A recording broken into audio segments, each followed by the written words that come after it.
Hello मेरे प्यारे बच्चों आज हम क्लास 9 चैप्टर 5 के the fundamental unit of life के इंटेक्स क्वेश्चन को करेंगे, जो कि पेज नंबर 57 नई बुक में और पेज नंबर 65 पुरानी बुक में गिवन है। सबसे पहले फर्स्ट क्वेश्चन में हमसे क्या पूछा गया है। Question 1, can you name the 2 organelles we have studied that contain their own genetic material. अब इस क्वेश्चन में हमसे पूछा जा रहा है कि हमें ऐसी 2 ऑर्गेनेलीज के नाम बताने हैं जिनमें अपना जेनेटिक मटीरियल होता है। तो इसका आंसर देखेंगे। आंसर क्या है? The 2 organelles which have their own genetic material are known as mitochondria और प्लास्टिड। तो बच्चों ये 2 ऐसी सेल ऑर्गेनेलीज होती है, माइटोकॉन्ड्रिया एंड प्लास्टिड, जिसमें अपना जेनेटिक मटीरियल होता है। तो बच्चों जेनेटिक मटीरियल वो कौन कौन से होते हैं? डीएनए और राइबोसोम्स। राइबोसोम्स क्यों? क्योंकि बच्चों राइबोसोम्स जो होते हैं ना वो राइबो न्यूक्लिक एसिड मतलब आरएनए एंड प्रोटीन के बने होते हैं। तो बच्चों जो ये डीएनए होता है और जो आरएनए होता है ना, तो ये जेनेटिक मटीरियल होते हैं। तो इसीलिए जो राइबोसोम्स होते हैं वो भी हमारे जेनेटिक मटीरियल होते हैं। तो इसी वजह से माइटोकॉन्ड्रिया प्लास्टिड्स जो होते हैं वो उनमें अपना जेनेटिक मटीरियल होता है। और वो जेनेटिक मटीरियल कौन सा होता है? DNA and ribosomes. तो आई होप ये आपको आंसर अच्छे से क्लियर हो गया होगा। अब नेक्स्ट क्वेश्चन देखते हैं। नेक्स्ट क्वेश्चन हमसे क्या पूछा गया है। नेक्स्ट क्वेश्चन है, if the organization of a cell is destroyed due to some physical or chemical influence, what will happen? अब इस क्वेश्चन में हमसे पूछा जा रहा है कि अगर सेल का ऑर्गेनाइजेशन किसी भी कारणवश ख़राब हो जाए तो क्या होगा। तो चलो इसका आंसर देखते हैं। आंसर 2, तो क्या होगा? Cell is the smallest unit of life which is capable of all living function. तो जो सेल होती है ना, सेल केपेबल होती है सारे फंक्शंस को परफॉर्म करने के लिए। टू ऑल लिविंग फंक्शन जो भी हमारी बॉडी में होते हैं वो सब सेल्स के अंदर ही होते हैं, ठीक है। If the organisation of cell is destroyed due to some physical और chemical influences, then the ability of the cell to perform all living functions such as respiration, nutrition, excretion would be affected। तो बच्चों यहाँ पे बताया जा रहा है कि अगर सेल की ऑर्गेनाइजेशन में कुछ भी खराबी आ जाती है, कुछ भी डैमेज हो जाता है, तो उस कंडीशन में क्या होगा? जो सेल होगा ना वो अपनी काम करने की क्षमता को खो देगा। और वो जितनी भी काम करते हैं, चाहे वो जितने भी लाइफ प्रोसेसेस हो, जैसे हमारे एक्सक्रीशन हो गया, रेस्पिरेशन हो गया, न्यूट्रिशन हो गया, तो जो भी सेल वो काम करता है, क्षमता जो है सेल की वो ख़त्म हो जाएगी, कम हो जाएगी, ख़त्म हो जाएगी और अफेक्ट होगी। और इस केस में क्या हो जाएगा? And cell will die after some time. और इसमें क्या होगा? अफेक्ट के साथ क्या हो जाएगा? And cell will die after some time.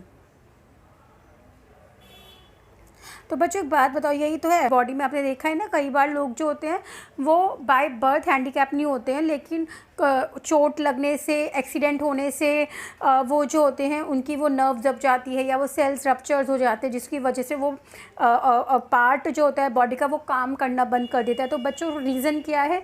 उस पर्टिकुलर एरिया के सेल्स डैमेज हो जाते हैं। तो जब वो सेल्स डैमेज हो जाएंगे तो वो फंक्शन परफॉर्म ही नहीं करेगी, राइट। भी लाइफ प्रोसेसेस होते हैं वो अफेक्ट हो जाएंगे और क्या होगा? Cells will die after some time. So I hope ये क्वेश्चन आपको अच्छे से क्लियर हो गया होगा। अब नेक्स्ट क्वेश्चन देखते हैं। अब नेक्स्ट क्वेश्चन क्या है? Why are lysosomes known as suicide bags. अब यहाँ पे पूछा जा रहा है कि जो लाइजोसोम्स होते हैं ना उनको सुसाइड बैग्स क्यों कहा जाता है। तो चलिए इसका आंसर पढ़ते हैं। आंसर क्या है? When there is damage to the cell and when revival is not possible, lysosomes में burst and the enzyme digest their own cell. अब इसमें क्या बात लिखी हुई है? इसमें पता है जो लाइजोसोम्स होते हैं ना वो एक kind of waste disposal system होते हैं किसी भी सेल का, ठीक है, जो लाइजोसोम्स होते हैं। और जो लाइजोसोम्स होते हैं ना वो मेम्ब्रेन बाउंड वेसिकुलर स्ट्रक्चर होते हैं, जिसके अंदर ना बहुत पावरफुल डाइजेस्टिव एंजाइम होता है। तो वो जो पावरफुल डाइजेस्टिव एंजाइम जो होता है ना, जब भी सेल के अंदर कोई ऐसा any foreign food particle enter करता है ना, तो वो उसको तोड़ देते हैं और डाइजेस्ट कर जाते हैं, ठीक है।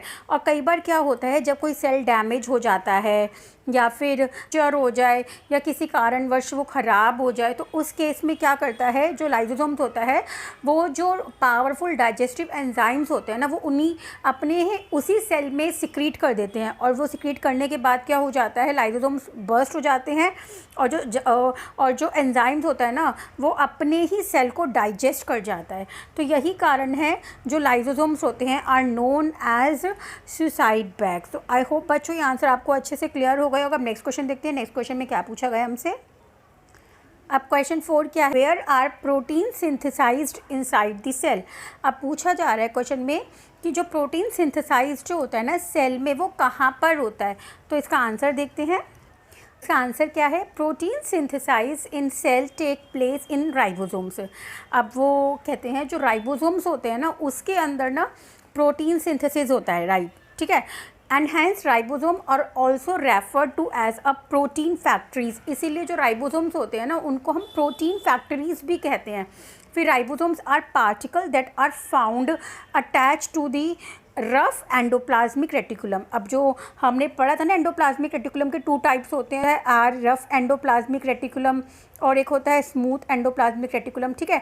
तो जो रफ एंडोप्लाज्मिक रेटिकुलम को रफ क्यों कहा जाता है, क्योंकि ना ये रफ जैसे अपीयर होते हैं क्योंकि इन पे ना राइबोसोम्स अटैच्ड होते हैं, ठीक है। तो आई होप ये आपको आंसर अच्छे से क्लियर हो गए होंगे बच्चों। अब हम नेक्स्ट क्वेश्चन जो है नेक्स्ट वीडियो में करेंगे। ओके बच्चों, बाय बाय, टेक केयर।